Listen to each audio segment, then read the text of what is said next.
Hello, my name is James Brown. I'm an architect, and this is Spotlight World Design Capital 2024.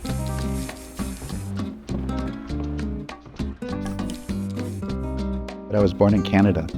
When I moved to San Diego, I was called into the counselor's office. James Brown, what are you doing when you graduate? I said, I'm probably going to join the Navy, like my dad. And he said, okay, I want you to consider entering in the architecture program.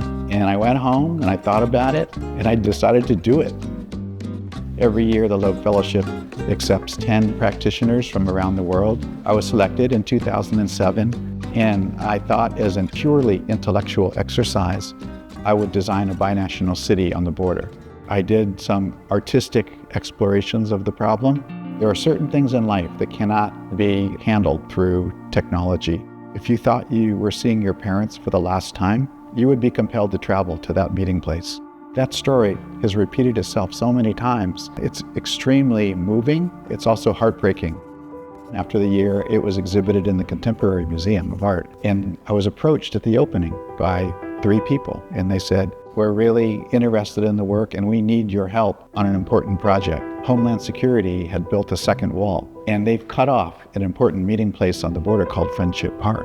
I didn't know anything about it until that moment. And they asked if I would help them, talk to Border Patrol, give them design ideas, how to make that meeting place accessible again.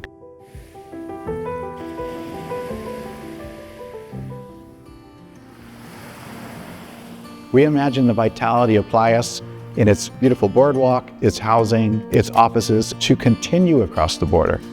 So it will not be just a line with just estuary on the north side and city on the south. There'll be a mixing both ways. Imagine a pier that goes out into the ocean 2,000 feet, and not just a fishing pier, a pier big enough to have hotels, restaurants, musical performances, amphitheaters, like a giant structure of cooperation.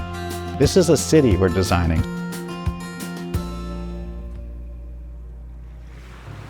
A lot of people say to me, why do you need to do that? Why is it so important? And my response is, these families are meeting in a militarized space. The fence has recently been raised from 18 feet to 30 feet all along the border.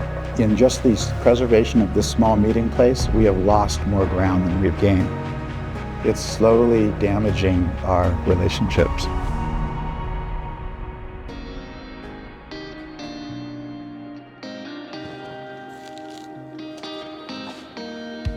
The future years of cooperation that World Design Capital is paving the way for. Already, there's many people that have been working with their colleagues across the border. But the numbers have a chance to multiply significantly because of this designation. This is like an accelerator program. Once the committee was here and saw the vitality that we have between our cities, I don't think they could possibly deny it. I think they were like thunderstruck with the potential for what we do here. Right now, the airwaves, we're being bombarded about how one country doesn't trust the other country, how citizens might not trust other citizens, when we who work in the border region all the time know that that is not the case. But what we have now is the opportunity to create a symbol of cooperation, trust, and friendship on our border.